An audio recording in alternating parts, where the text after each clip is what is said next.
नमस्कार, सुप्रभात। स्वागत है आप सभी का। मैं हूं आपके साथ अमृता चौरसिया। आप देख रहे हैं सुबह 9 बजे। देश में कोविड मरीजों की तुलना में स्वस्थ लोगों की जो संख्या है वो लगातार बढ़ रही है और देश में रोजाना करीब 34,000 कोरोना से संक्रमित मरीज ठीक हो रहे हैं। कोरोना वायरस से ठीक हो चुके मामले सक्रिय मामलों से 1.9 गुना ज्यादा हैं। कोरोना से जुड़ी तमाम खबरों पर हमारी नजर रहेगी। दुनिया भर में कोरोना वायरस के बढ़ते प्रकोप के बीच हज की पवित्र रस्म भी जो है वो शुरू हो गई है, लेकिन पिछले साल की तुलना में इस बार केवल कुछ हजार लोगों को ही अनुमति मिली है। इसके साथ ही वंदे भारत मिशन का 5वां चरण 1 अगस्त से शुरू हो रहा है और इस चरण में 23 देशों में फंसे भारतीयों को लाने के लिए कुल 792 उड़ानें संचालित की जाएंगी। इस पर देंगे पूरी जानकारी। इसके साथ ही आपको बता दें कि विभाग संबंधी स्थायी समितियों के कामकाज शुरू होने के बाद से संसद की अन्य समितियों ने भी बैठक आरंभ कर दी है। इससे जुड़ी सभी खबरों पर विस्तार से डालेंगे नजर और देश और दुनिया की तमाम अहम खबरें भी होंगी। आइए शुरुआत करते हैं खबरों के सिलसिले की।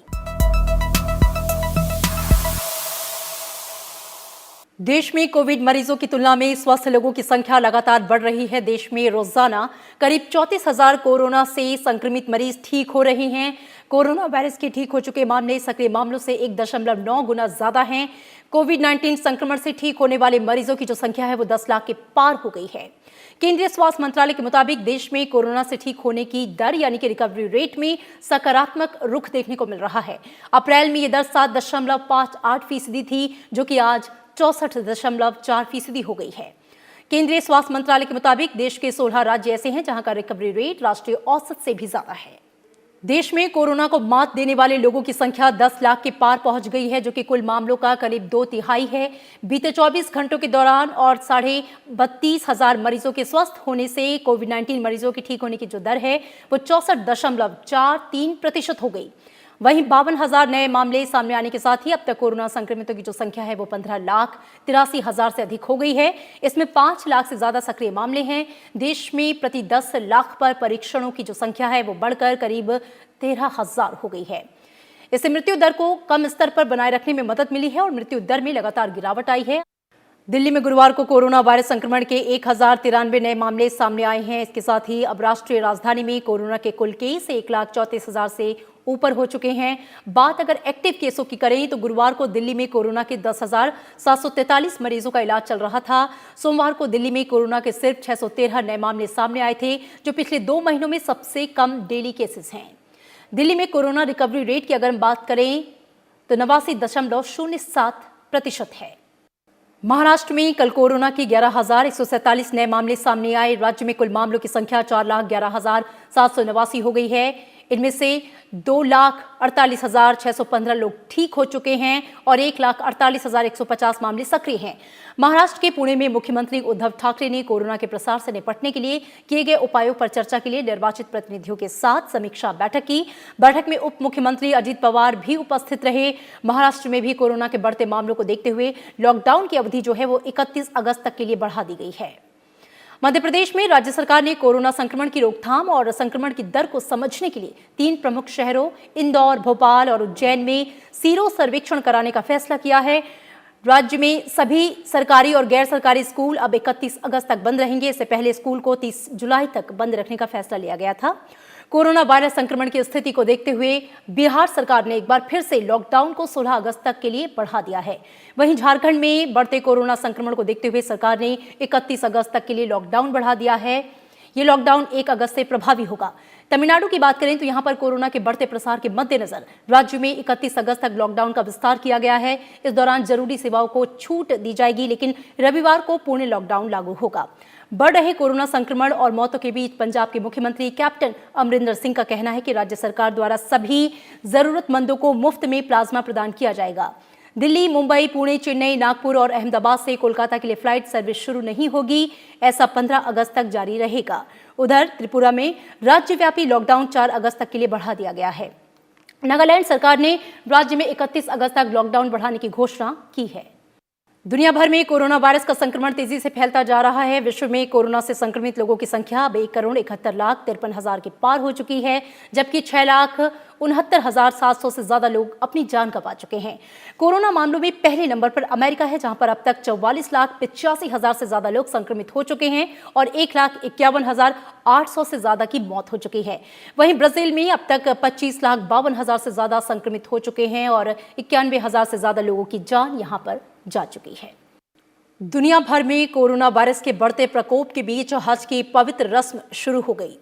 पिछले साल जहां पे 25 लाख से ज्यादा लोग इसमें शामिल हुए, तो वहीं इस बार केवल कुछ हजार लोगों को ही अनुमति मिली है। जहां पहले कदम रखने की जगह नहीं मिलती थी, वहां इस बार सन्नाटा परसा हुआ है। सदी में पहली बार ऐसा हुआ है कि हज की पवित्र रस्म में कोई बाहरी व्यक्ति शामिल नहीं हो रहा है। सऊदी अरब ने इस साल हज के लिए सिर्फ वहां रह रहे लोगों को ही अनुमति दी है, जिनमें 70% विदेशी नागरिक हैं जो सऊदी अरब में ही रह रहे हैं और 30% सऊदी नागरिक हैं। इस साल हज के लिए सऊदी अरब ने कड़ी पाबंदियां लगा रखी हैं। सरकार लोगों की सुरक्षा के लिए टेक्नोलॉजी का इस्तेमाल कर रही है। सुरक्षा के लिहाज से यात्रियों की इलेक्ट्रॉनिक आईडी बनाई गई हैं। सभी की थर्मल स्कैनिंग की जा रही है। हज यात्रियों को महामारी से बचाने के लिए खास ड्रेस दी गई है। ये सिल्वर नैनो टेक्नोलॉजी से लैस है। इस साल काबा को छूने पर मनाही है। सभी हज यात्रियों के लिए 1.5 मीटर तक सोशल डिस्टेंसिंग का पालन करना अनिवार्य किया गया है। मुस्लिम समुदाय के लिए हज फर्ज होता है। हर मुसलमान अपने जीवन में एक बार हज पर जाने की तमन्ना रखता है। इस्लाम के कुल 5 स्तंभों में से हज 5वां स्तंभ है। Bureau report, Rajya Sabha TV. Vande Bharat mission का 5वां चरण 1 अगस्त से शुरू होगा। इस चरण में 23 देशों में फंसे भारतीयों को लाने के लिए कुल 792 उड़ानें संचालित की जाएंगी। इनमें 692 अंतर्राष्ट्रीय और 100 घरेलू उड़ानें शामिल हैं। इसमें खाड़ी सहयोग परिषद के देशों के अलावा America, Canada, Britain, Germany, France, Australia, New Zealand, Malaysia, Philippines, Singapore, Bangladesh, Myanmar, Thailand, चीन, इजराइल और किर्गिस्तान शामिल है। विदेश मंत्रालय के प्रवक्ता अनुराग श्रीवास्तव ने बताया कि देश के 21 हवाई अड्डों पर लगभग 1,30,000 भारतीयों को लाया जाएगा। वंदे भारत मिशन के तहत अब तक 8,78,921 भारतीयों को स्वदेश लाया जा चुका है। इसके अलावा 1,07,452 भारतीय नेपाल, भूटान, म्यांमार, पाकिस्तान और बांग्लादेश से सड़क के रास्ते स्वदेश वापस आए। भारत ने कहा है कि पूर्वी लद्दाख से सैनिकों के पीछे हटने की प्रक्रिया अभी पूरी नहीं हुई है। हालांकि इसमें कुछ प्रगति हुई है। 2 दिन पहले ही आई कुछ खबरों में चीन ने कथित तौर पर दावा किया था कि अग्रिम मोर्चे से दोनों देशों के सैनिकों के पीछे हटने की कवायद सीमा पर अधिकतर स्थानों पर पूरी हो गई। चीन ने यह भी कहा था कि जमीन पर हालात सामान्य हो रहे हैं। विदेश मंत्रालय के प्रवक्ता अनुराग श्रीवास्तव ने चीनी दावे के बारे में पूछे गए सवालों के जवाब में ऑनलाइन माध्यम से संवाददाताओं से कहा कि इस उद्देश्य की दिशा में कुछ प्रगति हुई, लेकिन पीछे हटने की प्रक्रिया अभी पूरी नहीं हुई। उन्होंने कहा कि दोनों सेनाओं के वरिष्ठ कमांडर निकट भविष्य में बैठक करेंगे ताकि पीछे हटने की प्रक्रिया को पूरा करने की दिशा में कुछ प्रगति की जा सके और कदम उठाए जा सकें। अनुराग श्रीवास्तव ने कहा कि जैसा कि हमने पहले कहा था कि सीमावर्ती क्षेत्रों में शांति बनाए रखना हमारे द्विपक्षीय संबंधों का आधार है। उन्होंने कहा कि इसलिए हम उम्मीद करते हैं कि चीनी पक्ष यथाशीघ्र पूरी तरह से पीछे हटने, तनाव को कम करने और सीमावर्ती क्षेत्र में पूरी तरह से शांति बहाल करने के लिए हमारे साथ गंभीरता से काम करेंगे, जिस पर हमारे विशेष प्रतिनिधियों के बीच सहमति बनी थी। भारत ने कहा है कि वो पाकिस्तान में मौत की सजा का सामना कर रहे कुलभूषण जाधव के जीवन की सुरक्षा को लेकर प्रतिबद्ध है। विदेश मंत्रालय ने ये बात ऐसे समय में कही जब इस्लामाबाद उच्च न्यायालय ने इस मामले में समीक्षा याचिका की सुनवाई के लिए 2 सदस्यीय पीठ का गठन किया। भारत अंतर्राष्ट्रीय न्यायालय के फैसले के अनुरूप जाधव को बेरोक टोक राजनयिक पहुंच प्रदान करने में विफल रहने को लेकर पाकिस्तान को कटघरे में खड़ा करता रहा है। और अब बुलेटिन में बात संसद से जुड़ी अहम खबर की। विभाग संबंधी स्थायी समितियों के कामकाज शुरू होने के बाद संसद की अन्य समितियों ने भी बैठकें आरंभ कर दी हैं। इसी कड़ी में आज राजेंद्र अग्रवाल की अध्यक्षता वाली लोकसभा की सरकारी आश्वासनों संबंधी समिति अपनी दूसरी बैठक करने जा रही है। इसमें लंबित आश्वासनों के संबंध में समिति गृह मंत्रालय के प्रतिनिधियों का साक्ष्य लेगी। साथ ही अन्य विभागों और मंत्रालयों से आश्वासनों को छोड़ने के मामले में मिले अनुरोधों पर भी विचार करेगी। इसकी पहली समिति 30 जुलाई को भी एक बैठक कर चुकी है, जिसमें युवा और खेल मामलों के मंत्रालय प्रतिनिधियों का साक्ष्य लिया गया था। संसद भवन एनेक्सी के कमेटी रूम में सी में सुरक्षा गाइडलाइंस के तहत ये बैठक होगी। दोनों सदनों में सरकारी आश्वासनों संबंधी समिति का अस्तित्व है और ये काफी महत्वपूर्ण मानी जाती है। ये समिति सदन में दिए गए आश्वासनों का पूरा लेखा जोखा रखती है और उसके कार्यान्वयन में दूसरी स्थितियों पर रिपोर्ट तैयार करती है। संसद की लोक लेखा समिति यानी कि पीएसी ने 2020-21 के दौरान पड़ताल के लिए रिकॉर्ड 113 विषयों को चुना है। भारत के नियंत्रक लेखा परीक्षक की विभिन्न रिपोर्टों से संबंधित ऑडिट के आधार पर समिति विषयों का चयन करती है। वरिष्ठ सांसद अधीर रंजन चौधरी समिति के अध्यक्ष हैं। कौन से विषयों को चुना गया है, देखिए इस रिपोर्ट में। कोरोना संकट के कारण स्थगित की गई संसदीय समितियों की बैठकें अब बहाल हो चुकी हैं। विभाग संबंधी स्थायी समितियों, वित्तीय समितियों और अन्य समितियों ने अपना कामकाज शुरू भी कर दिया है। इसी कड़ी में नवगठित लोक लेखा समिति ने कई विभागों और मंत्रालयों से जुड़े 113 अहम विषयों को पड़ताल के लिए चुना है। इसमें से कई विषय ऐसे हैं जिसमें सीएजी की पूरी रिपोर्ट की समिति पड़ताल करेगी। सीएजी की ये रिपोर्ट्स 2017 से 2019 के दौरान की हैं। जिन विषयों की समिति पड़ताल करेगी उनमें शामिल हैं भारत चीन सीमा पर सीमा सड़क संगठन द्वारा सड़कों का निर्माण, कृषि बीमा योजना का कार्यान्वयन, राष्ट्रीय ग्रामीण पेयजल कार्यक्रम, जल संसाधन मंत्रालय की राष्ट्रीय परियोजनाएं, गंगा नदी का संरक्षण, बाढ़ नियंत्रण पूर्वानुमान योजना, जीएसटी, प्रधानमंत्री उज्ज्वला योजना, भारतीय रेल में ठेका मजदूर, भारतीय रेल कोचों में बायो टॉयलेट, भारतीय रेल की खान पान सेवाएं, खाद्य सुरक्षा और मानक अधिनियम 2006 का कार्यान्वयन। लोक लेखा समिति ने सीएजी के विभिन्न रिपोर्ट्स के आधार पर कई अन्य अहम विषयों का भी चयन किया है। ये इन रिपोर्ट के अध्ययन या पैरा से संबंधित है। इनमें शामिल हैं भारतीय फिल्म और टेलीविजन संस्थान पुणे, सब्सिडी वितरण योजना, बीएसएनएल की ब्रॉडबैंड सेवाएं, सीएसआईआर में मानव संसाधन प्रबंधन, भारतीय नौसेना में दुर्घटनाएं, रेलवे भूमि विकास प्राधिकरण द्वारा भूमि विकास, भारतीय नौसेना के अधिकारियों का प्रशिक्षण। संसद की सबसे पुरानी समितियों में शुमार लोक लेखा समिति, वित्तीय समिति में लोकसभा से 15 और राज्यसभा के 7 सदस्य होते हैं। समिति की एक बैठक जुलाई में हो चुकी है, जबकि 2 बैठकें 10 अगस्त को प्रस्तावित हैं। इस समिति का कार्यकाल 1 मई 2020 से 30 अप्रैल 2021 तक है। अरविंद कुमार सिंह के साथ ब्यूरो रिपोर्ट, राज्यसभा टीवी। चुनाव आयोग ने राज्यसभा की 2 खाली सीटों के लिए उपचुनाव कराने की घोषणा की है। इसमें से एक सीट उत्तर प्रदेश से और दूसरी केरल से है। चुनाव की अधिसूचना 6 अगस्त को जारी की जाएगी, जिसके बाद से 13 अगस्त तक नामांकन भरा जा सकेगा। 14 अगस्त को नामांकन पत्रों की जांच होगी, जबकि 17 अगस्त तक नाम वापस लिए जा सकेंगे।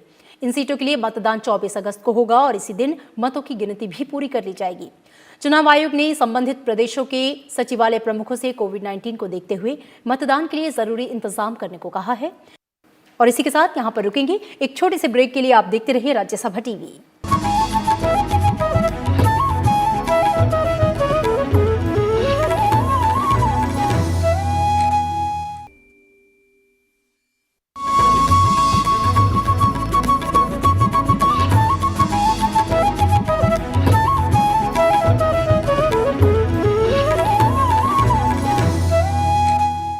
ब्रेक के बाद स्वागत है आप सभी का। आप देख रहे हैं राज्यसभा टीवी। देश में नई शिक्षा नीति लागू करने के सरकार के फैसले को लेकर उपराष्ट्रपति एम वेंकैया नायडू ने संतोष जताया। उन्होंने कहा कि नई शिक्षा नीति बच्चों और युवाओं के लिए अच्छी शिक्षा को सुगम बनाने की दिशा में महत्वपूर्ण कदम साबित होगी। अपने संदेश में उपराष्ट्रपति ने नई शिक्षा नीति के विभिन्न पहलुओं पर बात की। उपराष्ट्रपति ने ट्विटर पर लिखा कि नई शिक्षा नीति में मूलतः विद्यार्थी केंद्रित है और इसमें शिक्षा को संपूर्णता में देखा गया है। उन्होंने कहा कि इसमें आवश्यक लचीलापन भी है, जिससे भारत एक जीवंत नॉलेज सोसाइटी के रूप में उभरेगा। उपराष्ट्रपति ने यह भी कहा कि नई शिक्षा नीति का मूल भारतीय समाज में ही निहित है, साथ ही विश्व भर से श्रेष्ठ विचारों और शिक्षा पद्धतियों को भी स्वीकार किया गया है। उन्होंने कहा कि देश की विविधता और स्थानीय संदर्भों को शिक्षा में स्थान देने के लिए नई शिक्षा नीति में मातृभाषा और अन्य भाषाओं को सीखने पर जोर दिया गया है। साथ ही भारत की प्राचीन भाषाओं के महत्व को भी स्वीकार किया गया है। उपराष्ट्रपति ने कहा कि इससे विद्यार्थियों में विहंगम विश्व दृष्टि विकसित हो सकेगी। उपराष्ट्रपति ने कहा कि नैतिक और मानवीय मूल्यों, संवैधानिक मर्यादाओं पर विशेष ध्यान से विद्यार्थी भविष्य के एक प्रबुद्ध नागरिक के रूप में विकसित होंगे और समाज में लोकतंत्र की जड़ें और मजबूत होंगी। उन्होंने कहा कि नई शिक्षा नीति मूलतः भारतीय होते हुए भी वैश्विक मानवता के लिए प्रासंगिक है और विश्व भर से कल्याणकारी सद्विचारों का स्वागत है, इस भावना से प्रेरित है। उन्होंने कहा कि आधारभूत साक्षरता और संख्या ज्ञान के लिए एक राष्ट्रीय मिशन की आवश्यकता थी और नई शिक्षा नीति में इस सामयिक कदम से प्राथमिक शिक्षा के स्तर पर गुणवत्ता सुनिश्चित की जा सकेगी। युवा और प्रौढ़ शिक्षा कार्यक्रमों से देश में साक्षरता का विकास होगा। नई शिक्षा नीति में शोध अनुसंधान पर बल दिया गया है। उपराष्ट्रपति ने कहा कि तकनीकी के उपयोग, विभिन्न विषयों के बीच परस्पर सहयोग, सामंजस्य और संवाद, शिक्षकों का प्रशिक्षण, ये सभी सम्मिलित रूप से देश के शिक्षा क्षेत्र में सकारात्मक परिवर्तन लाएंगे। उन्होंने इस बात पर संतोष जताया कि नई शिक्षा नीति में शिशु शिक्षा के महत्व को स्वीकार किया गया है और शिशु शिक्षा को प्राथमिक शिक्षा के साथ जोड़कर देखा गया है। उपराष्ट्रपति ने इस बहुप्रशिक्षित नई शिक्षा नीति को तैयार करने के लिए डॉक्टर कस्तूरी रंगन और उनके सहयोगियों का उनके प्रयासों के लिए अभिनंदन भी किया। Bureau report, Rajya Sabha TV. केंद्रीय शिक्षा मंत्री रमेश पोखरियाल निशंक ने उपराष्ट्रपति एम वेंकैया नायडू से मुलाकात की। ये मुलाकात उपराष्ट्रपति के दिल्ली स्थित आवास पर हुई। इस दौरान शिक्षा मंत्री ने उपराष्ट्रपति एम वेंकैया नायडू को राष्ट्रीय शिक्षा नीति 2020 से जुड़े नीति दस्तावेज सौंपे। रमेश पोखरियाल निशंक ने उपराष्ट्रपति को नई शिक्षा नीति की विशेषताओं से भी अवगत कराया। राज्यसभा सचिवालय को दिल्ली में आवंटित जमीन का कब्जा देने में देरी को लेकर राज्यसभा के सभापति एम वेंकैया नायडू ने चिंता जताई है। सभापति ने आवास और शहरी मामलों के मंत्रालय के सचिव से इस मामले में स्थिति की समीक्षा करने और शीघ्र समाधान करने के लिए कहा है। राज्यसभा सचिवालय को 2003 में आरके पुरम इलाके में 8,700 वर्ग मीटर भूमि का आवंटन किया गया था, जिसका कब्जा मिलना अभी भी बाकी है। इसी सिलसिले में सभापति एम वेंकैया नायडू ने गुरुवार को एक अहम बैठक की। इस बैठक में राज्यसभा सचिवालय, आवास और शहरी मामलों के मंत्रालय, दिल्ली शहरी आश्रय सुधार बोर्ड, भूमि और विकास कार्यालय, कानूनी मामलों से जुड़े अधिकारी शामिल हुए। सभापति ने अधिकारियों से राज्यसभा सचिवालय को आवंटित भूमि से अतिक्रमण हटाने के लिए उचित कार्रवाई करने के लिए कहा। सभापति एम वेंकैया नायडू ने कहा कि इस मामले में पहले ही काफ़ी देरी हुई है।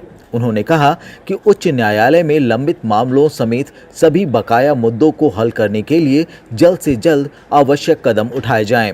सचिवालय को आवंटित कुल 8,700 वर्ग मीटर भूमि में से 4,384.25 वर्ग मीटर भूमि पर कुछ एनजीओ समेत विभिन्न संगठनों द्वारा अवैध कब्जा किया गया है। बाकी के 1,193.54 वर्ग मीटर भूमि के हिस्से पर अनाधिकृत झुग्गियां बन गई हैं।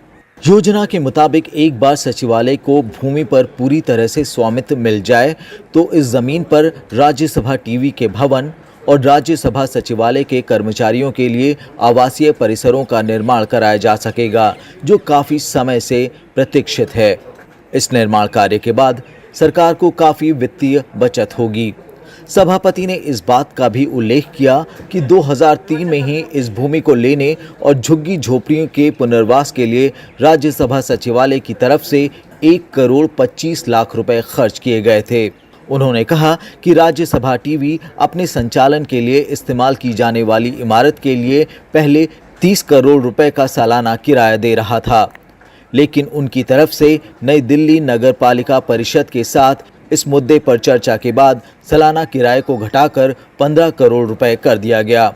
उन्होंने कहा कि किराए के रूप में 15 करोड़ की रकम काफ़ी ज़्यादा है। सभापति एम वेंकैया नायडू ने इस पूरे मामले में कानूनी मसलों को सुलझाने के लिए राज्यसभा सचिवालय को सभी आवश्यक कदम उठाने के लिए कहा है। Bureau report, Rajya Sabha TV. Rajya Sabha के नवनिर्वाचित सदस्यों को सदन और संसदीय समितियों की कार्यप्रणाली की बेहतर समझ के लिए विस्तृत इलेक्ट्रॉनिक सामग्री दी जाएगी। राज्यसभा टीवी से खास बातचीत में राज्यसभा के महासचिव देश दीपक वर्मा ने ये बात कही। राज्यसभा के लिए चुने गए 61 सदस्यों में से 45 ने 22 जुलाई को शपथ ली है। राज्यसभा के महासचिव देश दीपक वर्मा ने कहा कि नवनिर्वाचित सदस्यों को सदन के नियमों, प्रक्रियाओं और आचरण के बारे में विस्तृत रूप से बताया जाएगा। शपथ ग्रहण के दौरान भी राज्यसभा के सभापति एम वेंकैया नायडू ने नवनिर्वाचितों से कानून निर्माताओं के रूप में अपने कर्तव्यों का निर्वहन करते हुए सदन के नियमों और प्रक्रियाओं को बनाए रखने का आग्रह किया था। Oath taking ceremony was unique and first of its kind, and this was to be held during this COVID days, and it was a challenge for the secretariat. Eventually 45 members came and took oath in the house. The oath was taken inside the house, and every bit of the social distancing norms were followed. The new members are generally very receptive. When they come here, they are initially at least very receptive to whatever is explained to them or whatever is told to them, and therefore the honorable chairman chose this occasion to emphasize upon them that they should believe in not disrupting the house, but in proceeding in participating in the activities of the house. He referred to several publications of the Rajya Sabha to which they should go through. They should also read the debates which have taken place in the house, and also see what the role of the Rajya Sabha is, what the role of Lok Sabha is. They should know everything, and this was actually taken very spiritedly by the members of the house. Rajya Sabha महासचिव ने कहा कि कोविड-19 के मद्देनजर राज्यसभा सचिवालय ने सदस्यों के शपथ ग्रहण समारोह के दौरान खास इंतजाम किए थे, जिसमें सभी आवश्यक नियमों पर विशेष ध्यान दिया गया था। After oath taking, they used to go around the chairman from his back. First greet him, then go at the back, greet other members, and then sign, and then again greet, and then go to the seats. So this time we sort of requested them not to do this, and so they had to take the oath, greet the chairman from that position itself, sign, and then greet the members from there itself, and then go to their seats.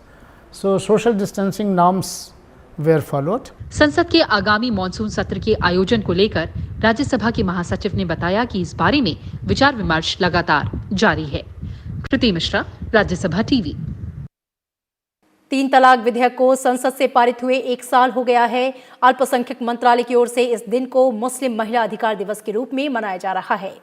1 साल पूरा होने के मौके पर अल्पसंख्यक मंत्री मुख्तार अब्बास नकवी और कानून मंत्री रविशंकर प्रसाद ने ट्वीट कर मुस्लिम महिलाओं के अधिकार के लिए ट्रिपल तलाक की कुप्रथा को खत्म करने के लिए प्रधानमंत्री नरेंद्र मोदी का आभार जताया और इसे अभी तक का ऐतिहासिक फैसला बताया है। केंद्रीय अल्पसंख्यक कल्याण मंत्री मुख्तार अब्बास नकवी ने ट्वीट कर जानकारी दी कि शुक्रवार को सुबह 10:45 पर कानून मंत्री रविशंकर प्रसाद, महिला एवं बाल विकास मंत्री स्मृति ईरानी और वो खुद एक वीडियो कॉन्फ्रेंस को संबोधित करेंगे, जिसमें 3 तलाक के बिल पर बात की जाएगी और बताया जाएगा कि किस तरह से इस कानून से मुस्लिम महिलाओं को लाभ मिला है। इस दौरान देश के अलग अलग हिस्सों में महिलाएं भी इस कॉन्फ्रेंस में हिस्सा लेंगी। विधि एवं न्याय मंत्री रविशंकर प्रसाद ने 21 जून 2019 को लोकसभा में मुस्लिम महिला विवाह अधिकार संरक्षण बिल 2019 पेश किया। 3 तलाक बिल 25 जुलाई को लोकसभा में 382 मत के साथ पास हुआ और फिर 5 दिन बाद ही राज्यसभा में भी 3 तलाक बिल 99-84 मत के साथ पारित हो गया। 1 अगस्त 2019 को राष्ट्रपति की मंजूरी के बाद ये विधेयक कानून बन गया और 19 सितंबर 2018 से कानून को लागू माना गया है। इससे पहले 3 तलाक के खिलाफ कानूनी लड़ाई भी लड़ी गई। अगस्त 2017 में सुप्रीम कोर्ट ने तलाक बिद्दत यानी एक बार में 3 तलाक को असंवैधानिक और गैर कानूनी करार दिया था। इसके बाद 2 साल में ये बिल 2 बार लोकसभा से पारित होने के बाद राज्यसभा में अटक गया। आम चुनाव के बाद तीसरी बार ये विधेयक 25 जुलाई को लोकसभा से पारित हुआ। 3 तलाक देने वाले दोषी पुरुष को 3 साल की सजा का प्रावधान किया गया है। बिल में प्रावधान है कि पीड़ित महिला की सुनवाई के बाद मजिस्ट्रेट आरोपी को जमानत दे सकता है। पीड़ित महिलाएं अपने और नाबालिग बच्चों के लिए गुजारे भत्ते की मांग कर सकेंगी। इस कानून के अस्तित्व में आने के बाद 3 तलाक के मामलों में तेजी से कमी दर्ज की जा रही है और ऐसा करने वालों के खिलाफ कानूनी कार्रवाई की जा रही है, जिससे मुस्लिम महिलाओं को काफी राहत मिल रही है। Bureau report, Rajya Sabha TV. Bihar की राजधानी पटना को उत्तर बिहार से जोड़ने वाले महात्मा गांधी सेतु के पश्चिमी लेन का लोकार्पण आज केंद्रीय सड़क परिवहन और राजमार्ग मंत्री नितिन गडकरी करेंगे। पश्चिमी 2 लेन के जीर्णोद्धार का काम पूरा हो चुका है। बरसात के मौसम के बाद पूर्वी 2 लेन के जीर्णोद्धार का कार्य शुरू किया जाएगा। चारों लेन के पुनरुद्धार की कुल लागत 1742 करोड़ रुपए है। पुल के कंक्रीट का सुपर स्ट्रक्चर हटाकर स्टील का लगाया गया है, जिसमें से 66,360 मैट्रिक टन स्टील का उपयोग किया जाएगा। चारों लेन के पुनरुद्धार की कुल लागत 1742 करोड़ रुपए है। पुल के जीर्णोद्धार से आर्थिक विकास के साथ साथ सामाजिक विकास को भी गति मिलेगी। सरकार ने रंगीन टेलीविजन के आयात पर बृहस्पतिवार को प्रतिबंध लगा दिया है। इस कदम का उद्देश्य टेलीविजन के घरेलू विनिर्माण को बढ़ावा देना है और चीन जैसे देशों से गैर जरूरी वस्तुओं के आयात को कम करना है। विदेश व्यापार महानिदेशालय ने एक अधिसूचना में कहा है कि रंगीन टेलीविजन की आयात नीति को मुक्त से बदलकर प्रतिबंधित कर दिया गया है। यह आयात प्रतिबंध 36 सेंटीमीटर से लेकर 105 सेंटीमीटर से अधिक की स्क्रीन आकार वाले रंगीन टेलीविजन सेट के साथ ही 63 सेंटीमीटर से कम स्क्रीन आकार वाले एलसीडी टेलीविजन सेट पर भी है। उपराष्ट्रपति एम वेंकैया नायडू ने पद्मश्री रेन सोनम शेरिंग लेप्चा के निधन पर शोक व्यक्त किया। उपराष्ट्रपति ने ट्वीट करके कहा कि लोक संगीत और लेप्चा संस्कृति में प्रसिद्ध रेन सोनम शेरिंग लेप्चा को याद किया जाएगा। उन्होंने शोक संतप्त परिवार और दोस्तों के प्रति गहरी संवेदना जताई है। प्रधानमंत्री नरेंद्र मोदी ने भी पद्मश्री रेन सोनम शेरिंग लेप्चा के निधन पर शोक व्यक्त किया। प्रधानमंत्री ने कहा कि पद्मश्री रेन सोनम शेरिंग लेप्चा बहुआयामी व्यक्तित्व के धनी थे। शहीद क्रांतिकारी उधम सिंह की आज पुण्यतिथि है। पंजाब के संगरूर में पैदा हुए उधम सिंह ने भारत की आजादी की लड़ाई में अहम योगदान दिया है।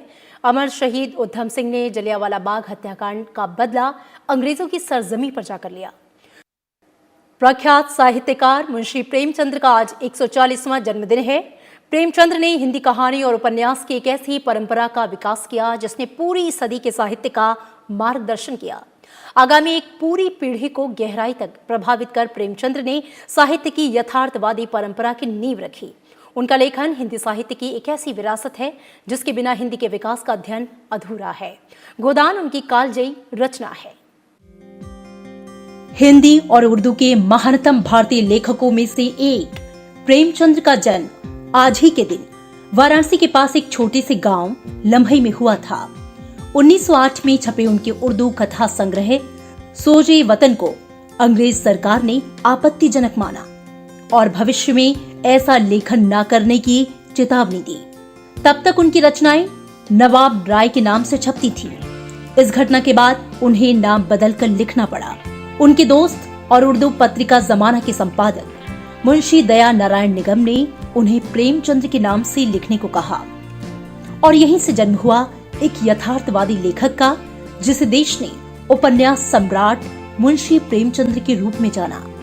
प्रेमचंद ने स्वाधीनता आंदोलन के दौरान कथा साहित्य द्वारा हिंदी और उर्दू दोनों भाषाओं को जो अभिव्यक्ति दी, उसने सियासी सरगर्मी को, जोश को और आंदोलन को उभारा।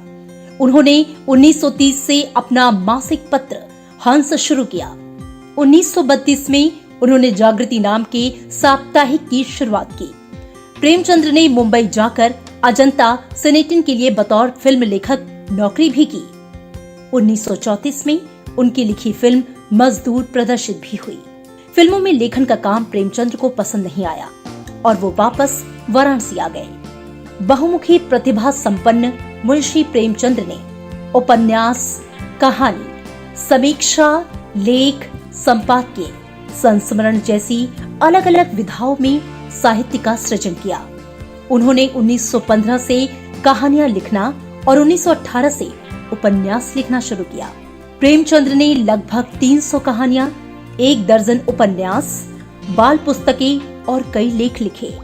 अपने 35 रचनाशील वर्षों में प्रेमचंद ने जो विरासत छोड़ी है वो अनमोल है। प्रेमचंद के उपन्यासों का मूल कथानक भारतीय ग्रामीण जीवन था। गोदान उनका सर्वाधिक चर्चित उपन्यास है, जिसका अनेक भारतीय भाषाओं और विदेशी भाषाओं में अनुवाद हो चुका है। प्रेमचंद ने साहित्य को सच्चाई के धरातल पर उतारा। उन्होंने सांप्रदायिकता, भ्रष्टाचार, जमींदारी, कर्जखोरी, गरीबी, उपनिवेशवाद पर करारा प्रहार किया। मोहम्मद इरफान के साथ ब्यूरो रिपोर्ट, राज्यसभा टीवी। मशहूर गायक और सुरों के सरताज मोहम्मद रफी की आज पुण्यतिथि है। शहंशाह तरन्नुम रफी को गुजरे जमाना हो गया, लेकिन उनके गीतों का जादू आज भी बरकरार है। और इसी के साथ 9 बजे के इस बुलेटिन में इतना ही। आपको जाते जाते छोड़ जाते हैं रफी साहब की कुछ खास नगमों के साथ। बहारों फूल बरसाओ, मेरा महबूब आया है, मेरा महबूब आया है। बहारों फूल बरसाओ, ये रेशमी जुल्फें, ये शरबती आँखें, इन्हें देख कर जी रहे